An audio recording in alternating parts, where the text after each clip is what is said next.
Greetings. Hey, it's Susie Q. Today we are working with Are You a Victim of Love? This is part two. There'll be 12 in total. And today is about repetitive thinking to independent thinking. Again, repetitive thinking to independent thinking. So I want us to look at it in a different way, to frame it differently, is you could say it is an old belief for the repetitive thinking and a new belief for independent thinking. All right, so it's gonna be like a game here. So anyway, so this is a great state of consciousness to kind of just acknowledge the goodness in your field and notice the times when it's not 100% in the goodness. So we're going to go right ahead and move into these energies, old beliefs, and then we'll go to new beliefs. And go down that list and see if we can start getting a little bit more support for you. And even for my own self, I'm like, what is this all about? All right, so we're going to start now. Like I'm taken for granted. And so we move into the new belief is I feel loved, appreciated, and valued for my contribution by everyone. Okay, the old belief says, like I'm good for nothing. The new belief says, I am a very valuable person. I value myself. I feel I am of great worth. All right, the next one is an old belief. Things never work out for me. New belief says, I feel that I am a fortunate person. Things always work out for me. Okay. Old belief says, I can't remember names or faces. And new belief says, I can always remember names and faces. Names and faces will always come to me at the precise moment I have a need to recall. All right, so old belief says, like I don't belong. I feel excluded, left out like a stranger. New belief says, I feel like I do belong, like I'm included like a friend.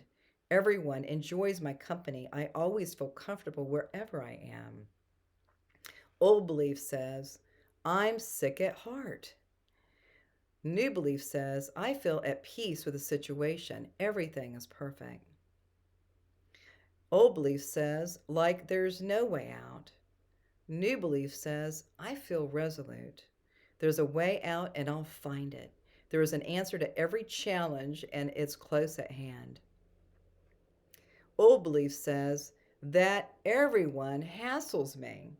New belief says forgiveness, unconditional love.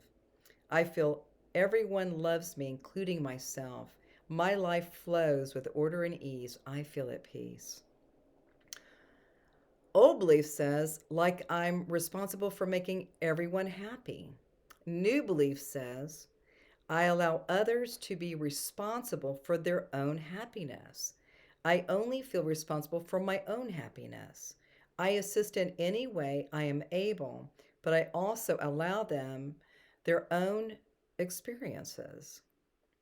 All right. Old belief says, like a failure. And a new belief says, I feel successful. I feel competent.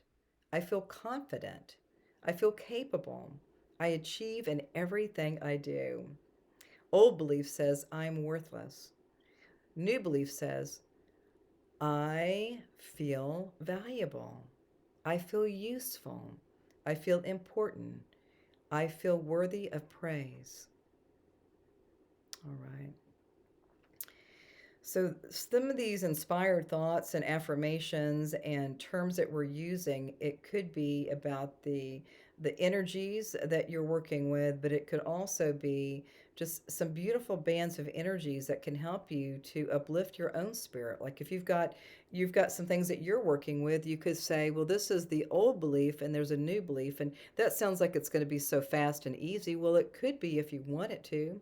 You could move into finding a different perspective or a different point of view or a different way of understanding life. A lot of times we look at the lessons in our life and we think, oh God, That was a stinker, but then eventually you start kind of waking up to that new belief. Something else has come into that place, and you can set aside some of the old beliefs and let them recede out of your consciousness. So these energies are so beautiful and wonderful. And I was inspired by this book.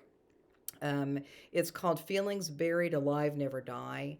The author is by Carol K. Truman, and it's a real tribute to assisting with people on their holistic healing journeys, with the journeys of their body, their relationships, their past lives, their future lives, or going into manifestation. How do I manifest, or how do I get my miracles? All of these things are showing up for us. And so sometimes we have to see, one perspective, and that's like, oh God, that's so over. And then you start bringing in a new perspective that's lighter and more beneficial for you as you're moving forward. So it's been my pride and my joy to continue to do these videos. And if you want to, you could go down to my YouTube channel. You could subscribe. You could leave a message. I always reply back. You could put a like on there, or whatever you want to do. But I'm really acknowledge each one of you for acknowledging the beautiful breath that you are. That some of those old beliefs are already gone. It's already done. It's already moved out of the energy patterns that you're now in, and see these new beliefs will be reinforced in a beautiful, beautiful, and magnificent way. So we'll see you soon, and namaste.